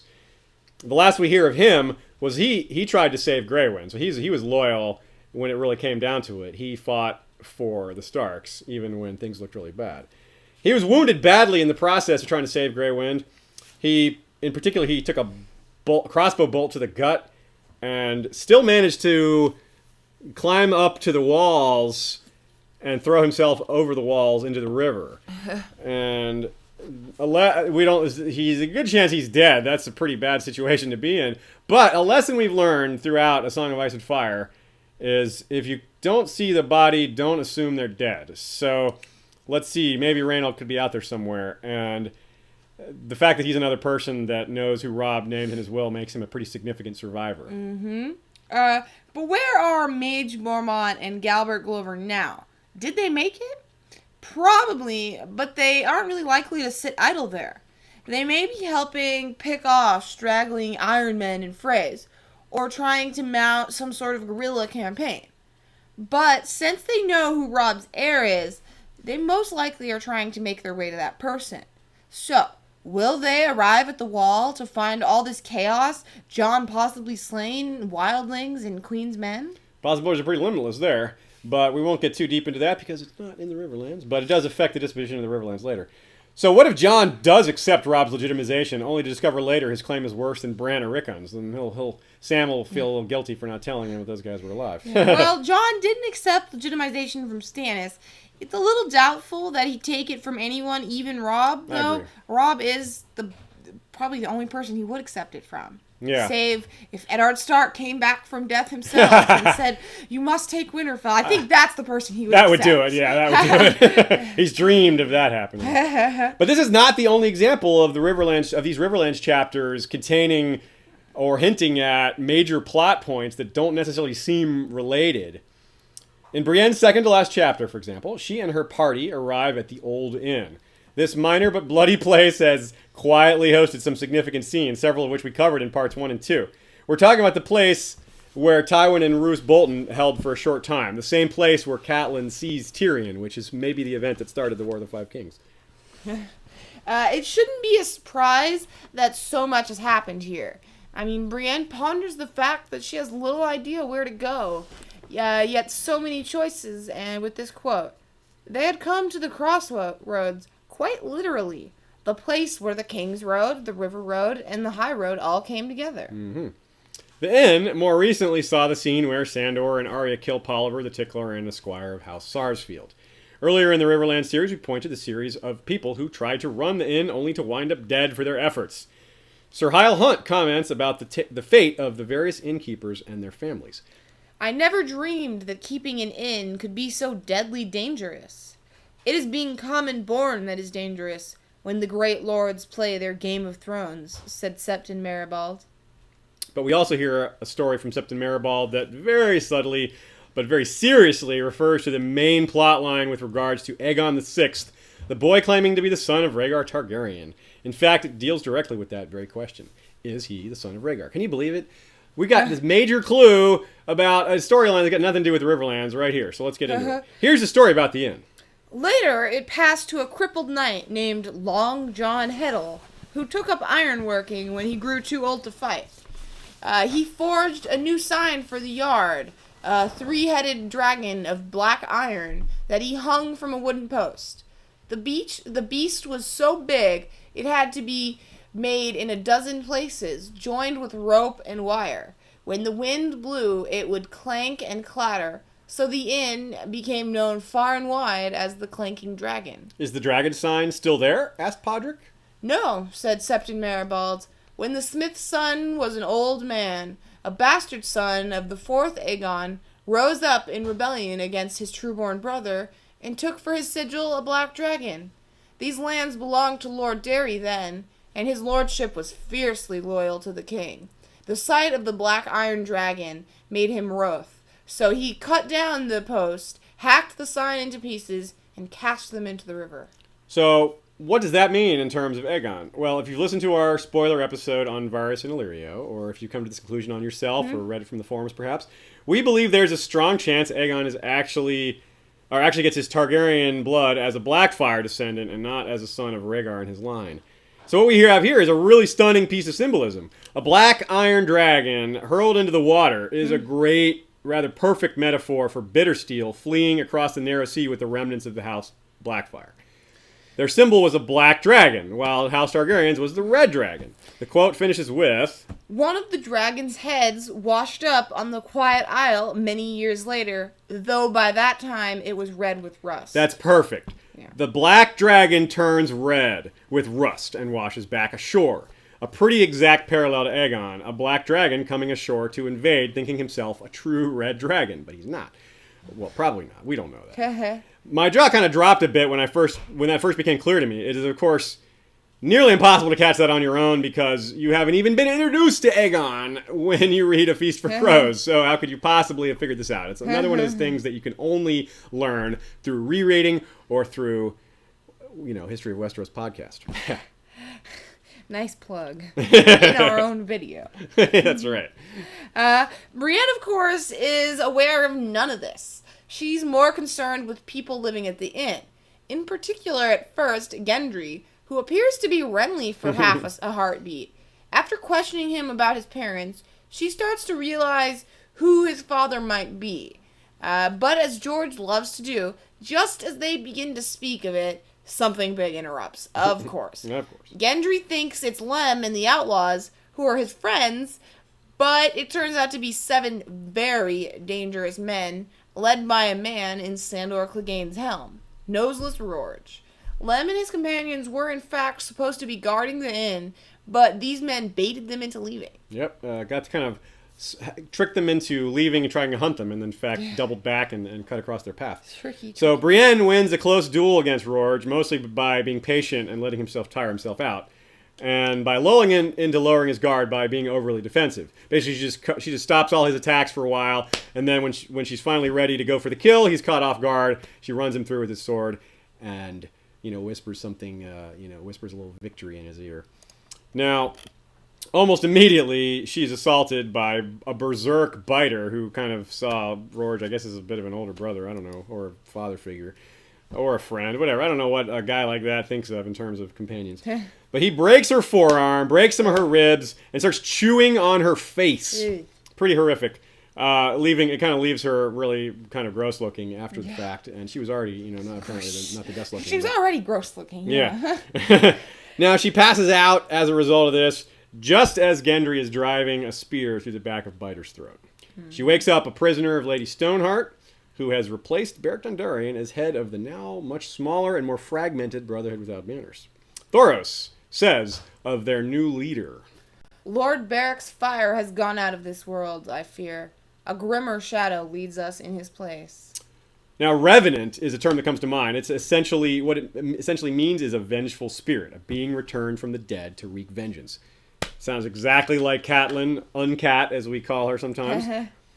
And this is where we learn just how low the Brotherhood has sunk, which we discussed a little bit earlier. They're more about vengeance than justice now. I do not doubt that kindness and mercy and forgiveness can still be found somewhere in these 7 kingdoms, but do not look for them here. This is a cave, not a temple. When men must live like rats in the dark beneath the earth, they soon run out of pity, just as they do of milk and honey. And justice? Can that be found in caves? Justice, Thoros smiled wanly. I remember justice. It had a pleasant taste. Justice was what we were about when Beric led us, or so we told ourselves. We were king's men, knights, and heroes, but some nights are dark and full of terror, my lady. War makes monsters of us all. Are you saying you're monsters? I am saying we are human. Of course, an obvious joke comes to mind. Are you sure "we are human" is correct there, Thoros? Because I'm not so sure Lady Stoneheart qualifies anymore. She might be a dancer. Oh, God. Or a choreographer. The way hangmen flail about might be considered a form of dance, right? Anyway, anyone hanging all those Freys can call themselves human in my book if they want to. The Freys are, of course, the main target of Stoneheart's vengeance for obvious reasons. In fact, as we mentioned earlier, more Freys have died since the end of the war than before it, or during it rather. So that's by a fairly wide margin. So there's a little bit of irony for Lord Walder trying to protect his family, and he puts them in a situation where they're more a target than they ever were. But Brienne looks really bad from the Brotherhood's point of view, and even worse to Lady Stoneheart. She wields Oathkeeper and a letter from the king bearing his seal that says that she's on the king's business. So not only that, her companions are Tyrion Lannister's former squire, a knight known to be in the service of Randall Tarley, who is of course a Reachman loyal to the crown. And never mind that Brienne is in fact looking for Sansa and is trying to rescue her. Never mind that Sir Hyle left Tarley's service, and never mind that Podrick is only about 10 years old and has nothing to do with Tyrion anymore. Other than Podrick's age, out of all those details, there's really none of those things the Brotherhoods really could be privy to. So Brienne isn't exactly great at talking her way out of things. She's no Tyrion. Tyrion talked his way out of the being roasted and captured by the clansmen and turned them into his own army. And Brienne, she's not so good at that. So killing Rorge and defending the inn from his companions, which was certainly an act that's favorable to the Brotherhood, that may have helped a little bit, but it didn't help much, if anything. She doesn't, at least Brienne and her party aren't hung immediately. Lady Stoneheart offers Brienne the chance to swear again, this time to kill Jaime. And meanwhile, not far away, in a galaxy long far away though, after garnering the surrender of House Blackwood, Jaime begins to make his way home. He passes through a place whose name may ring a bell to those who have read the Dunk and Egg Tales. The description of the place also evokes thoughts of hope and renewal. Pennytree proved to be a much larger village than he had anticipated. The war had been here too. Blackened orchards and the scorched shells of broken houses testified to it. But for every home in ruins, 3 more had been rebuilt. Through the gathering blue dusk, Jaime glimpsed fresh thatch upon a score of roofs, and doors made of raw green wood. Between a duck pond and a blacksmith's forge, he came upon the tree that gave the place its name, an oak ancient and tall. Its gnarled roots twisted in and out of the earth like a nest of slow brown serpents, and hundreds of old copper pennies had been nailed to its huge trunk. The opening scene of the Hedge Knight, oh, spoiler alert, we did say spoilers, finds Dunk as a squire burying his master who's just died. The old knight's name was Ser Arlen of Pennytree. There you go. Another dot connected. Jaime and his party move on from Pennytree peacefully after sheltering there. Jaime shows more maturity and compassion during their brief stay. The villagers hide behind the stone walls of a holdfast, despite Jaime's declaration that he and his party are kingsmen. A man inside the holdfast responds. They was kingsmen burned our village, one man called down. Before that, some other kingsmen took our sheep. They were for a different king, but that didn't matter none to our sheep. Kingsmen killed Harsley and Ser Ormond and raped Lacey till she died. They're basically afraid of everybody, it seems like, and it seems like they have good cause to be. Now, Sir Kenos of Case suggests attacking them for the simple crime of what? Hiding? Not presenting yourself before agents of the crown? Is that a thing? Jaime says no. It would be bloody and pointless, but these small folk have done them no harm. He tells his men that they may sleep in the houses of the town, but that they are to leave everything alone. Wow, so nice. No stealing or destruction. I imagine the folk of Pennytree were awfully surprised to find everything largely untouched by Jaime's men. They were likely expecting the worst, as they had already lived through such so recently, and probably more than once. Now, not long after, Brienne appears somewhat suddenly. On the obvious side, this confirms she wasn't hanged. Remember that she was given the choice of sword or noose by Lady Catelyn, and during the last moment in her last chapter, she screams a word. George R. R. Martin himself confirms that this word that she screamed was sword. Yes, you can find that in a So Spake Martin. It was from Miscon. If you just want to find the source, just do a search for Brienne sword, Miscon. Anyways. But just take our word for it. Yeah, you can just take our word for it. We don't lie about our sources. On the not so obvious side, it should be noted that this is a reminder that the Brotherhood is shadowing Jaime's army. It doesn't seem like they've made any attacks. The only assaults on Jaime's party are by wolves. Jaime knows that the Brotherhood without Banners relies on guerrilla tactics. Often they pick off small groups of men who detach from the main body, or wait for nightfall when they can use hit-and-run tactics. Exploiting weaknesses, essentially. Right. Kind of like the wolves. Yeah, exactly. Jaime counters this by being cautious, aware, and disciplined. He hears that Walder Frey's heir was his hair. He hanged Walder Frey's hair. Walder Frey's heir was hanged with his men by outlaws only a few days' ride from Riverrun. We mentioned that earlier. This, along with what he's learned along the way, informs him that the outlaws have inside information, rather. We know where that's coming from. Almost certainly that would be Tom O'Sevens, as well as maybe some other unnamed outlaws that are with him. So when it came time to send Edmure back to Casterly Rock, Jaime took no chances again. He sends him with an escort of 200. That's not likely something that the Brotherhood can handle. No. So, will Jaime exercise similar caution with Brienne? We know from his inner monologue that he does take the vow and Brienne's quest seriously. She tells him that the Hound has Sansa and is planning on killing her.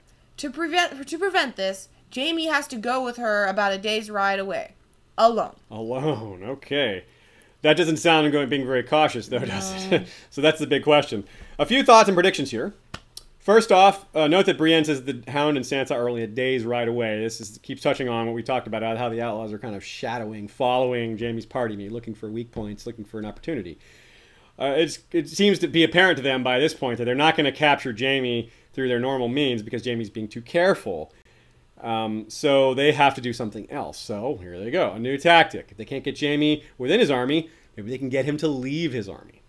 Jaime thinks of Brienne as a really honest person. Everyone thinks of Brienne as everyone that knows her thinks that she's really honest. Except for maybe Lady Stoneheart now. Yeah, Lady Stoneheart now. So I do think that he'll believe the tale. From a literary storyline perspective, whenever two point of views come together, the odds of one of them dies increases. Yep. Now, that said, I don't see this being Jaime's end, as I think he has more to do in the story. Honestly, when he first had his hand cut off, I kind of felt like that gave him protection for a while. It made him a changed person, and that arc has to resolve. We have to see Jaime's full change, and maybe he has to do some good deeds. I'm not saying that's definitely what's going to happen. That's my guess. He rejected Cersei's pleas for help. He's shown mercy, justice, and fairness. Like I said, he's just a different guy. So I think he's got more to do. It's also a bit sad, on the other hand, that despite all these changes within him, pretty much nobody knows that he's a different guy, except for Brienne. Cersei kind of knows that he's different. She knows that he's different, right, but she doesn't think of it as a good... She doesn't think of it as a good She doesn't think of it in a good way. She thinks he's a wimp. Yeah, she thinks he's cotton soft. Yeah. Right. But Brienne herself is another story. Her personal story is not all that important in the scheme of things, but she witnesses quite a few things that are very significant, much of which we've discussed in this episode. Given that the storyline is condensing, more and more of the point of views are converging on common locations, some people are gonna have to die. Yeah. George needs to fill his quota. No, George said it himself. But it doesn't have to happen now. Jaime has to escape from the Brotherhood somehow, if my prediction is accurate. Yeah. I suspect, like Sandor Clegane, he will have a chance to win a trial by combat. Jaime may even be faced with the noose, but will shame someone like Lem into fighting him by pointing out that he's crippled. Mm-hmm. If he argues that they are afraid to fight a man with no sword hand, he might strike a nerve. Yeah. A wilder possibility is that they grant him a trial by combat, a la Sandor Clegane, and he is forced to fight Brienne or something like that. Brienne wouldn't slaughter him, of course, but she, or would slaughter him, of course, if they actually fought in earnest, because she's just a much better fighter than he is at this point. But perhaps she wouldn't want to. In fact, I'm certain she wouldn't want to. She might be forced into it. She might rather die than kill someone she thinks doesn't deserve it, though. That's the kind of person that she is. Remember her attitude about the Knight of Saltpans, who did nothing during the raid on his town. He despite the fact that his fighting would have been hopeless, Brienne thinks that he should have died fighting. So I don't think she's a hypocrite on that either. I think that she really would do that. Like, she pretty much prepared to die fighting at the old inn there when the riders came up. She realized that she had no hope of fighting 1-on-7, but she had no other choice. So I do think she's being honest there. But my favorite possibility, though, is perhaps no more likely than the others, maybe less likely, is that Brienne, as perhaps the one person who understands that Jaime is a changed man, offers to stand as his champion. Now, she could win, setting them both free, or she could win and suffer a mortal wound that causes her to die shortly after, but still getting Jaime free, and then Jaime would have, this to empower him going forward. He knows that this person died for him, and he just would really want to do right by her. And or she could just lose, and Jaime gets hanged. Just have them both die. Just forget it. So there are many possibilities. In other words, you should definitely feel free to send us your predictions. What do you think? What do you think is going to happen with Jaime and Brienne? So we're gonna end this episode with what we think is actually perhaps the most important new development in the Riverlands as well as in other areas of Westeros. Before the Jaime Brienne cliffhanger, there was this quote: "Snow in the Riverlands. If it was snowing here, it could well be snowing in Lannisport as well, and on King's Landing." From the epilogue of A Dance with Dragons, remember Kevin's death there? We do know that Jaime is right. It is in fact snowing in King's Landing. "Winter is marching south, and half our granaries are empty. Any crops still in the field were doomed." Remember that Jaime was asked by many different lords, knights, and other Riverlanders how they were to feed their people and themselves after all the devastation and destruction and burning of crops and etc. He wasn't being dismissive when he basically just had the same answer to give to all these people. He said, plant another harvest and hope. It was literally all he could say. He wasn't just being dismissive. He just didn't have a real solution. The quote continues: "There would be no more plantings, no more hopes of one last harvest. He found himself wondering what his father would do to feed the realm before he remembered that Tywin Lannister was dead." And this isn't a small amount of snow. It's not a light dusting. When morning broke, the snow was ankle deep and deeper in the God's Wood, where drifts had piled up under the trees. Winter has come. Yeah, that's an ominous ending. So that was our episode on part 3 of the Riverlands. We're finally done with Riverlands. We know it took us a while. We had some real life concerns, as well as the spoiler episodes just plain take us longer to put together. Yeah. So we are sorry for the delay, but they should be coming fairly quicker after this. We've been doing a lot of work on new formatting stuff, so we'll make some posts on our various social media sites to keep you more up to date about that. Mm-hmm. But we're going to be adding a lot of new features and trying to expand our scope of what we're covering. We're trying to do a website and we're going to try to deal with some of that stuff. So look out for that. We've got a lot of things in the pipe, and in the short term it may slow us down putting out some episodes, but in the long term our content's going to be so much better. We're getting better at this as we go along. Every episode we do, we learn some new things, and that's exciting for us and hopefully for you as well. Mm-hmm. So but until we have a website up, we should do our social media mentions. All the places that you can find us. You can find us on Facebook, facebook.com/WesteroShistory. We have Twitter, of course. It's at Westeros History. We have a Gmail account, westeroshistory@gmail.com. Send us your emails with long things. We love getting emails. Mm-hmm. Certainly feedback and criticism, questions as well. All the things. We also, of course, have YouTube, where some of you might be watching this. We have 12 people watching live right now. Oh yeah, it's pretty cool. We didn't even set out for that. It just kind of worked out. This is the new. We finally got enabled for YouTube Live. Before we were using Google Hangouts, so we have YouTube. We're under, our name on YouTube is technically AA Podcast because YouTube has some weird restrictions. But we're also on Tumblr. We're historyofwesteros.tumblr.com. Right. And those are all the social media that we have for now. Of course, the main podcast episodes are available on iTunes, as a lot of you know that. Now, one thing you can do to help us out, if you want to support History of Westeros Podcast, give us a rating on iTunes. You can also leave a comment if you want, but a rating, hopefully 5 stars, but whatever you think we deserve is warranted. That helps us a lot. Check and have like 10 1-star ratings. Oh no! But it helps us get higher in the page on iTunes. It helps us be seen more. The more comments and ratings we have, the more people are going to see us. Of course, the more downloads helps us as well. But you guys are hopefully already helping us out with that. Anyways, what you have to look forward to coming up, we have our episode of Non Skagos coming out. It's already recorded. It's going to be coming out in a few days. Our new schedule that we're going to try to stick to is going to be a video podcast every other Sunday, with the main podcast episodes, hopefully about 1 a month. Those will also be in video form as well, so you might see as many as 3 videos a month from us. We may also Occasionally add in some additional discussion episodes here and there when we get to talk to other great people out there that have good things to talk about. So with that looking up, we have religion, and we're going to be doing our series on religions. That could be a lot of episodes because there are a lot of religions, but probably maybe 4. We also have a episode planned for the tournaments of Westeros. That's under construction right now. Working on that. One of our listeners, Drew Vanderhink, he is working on that with us. So if you have ideas you want us to work on for any of those things, send us some information, and we might actually let you work with us. So we'll see. Yeah. You got to come correct, though. We got, we need things to be organized. Yes. So, anyways, this is History of Westeros podcast. Thanks for listening and watching. See you next time, guys.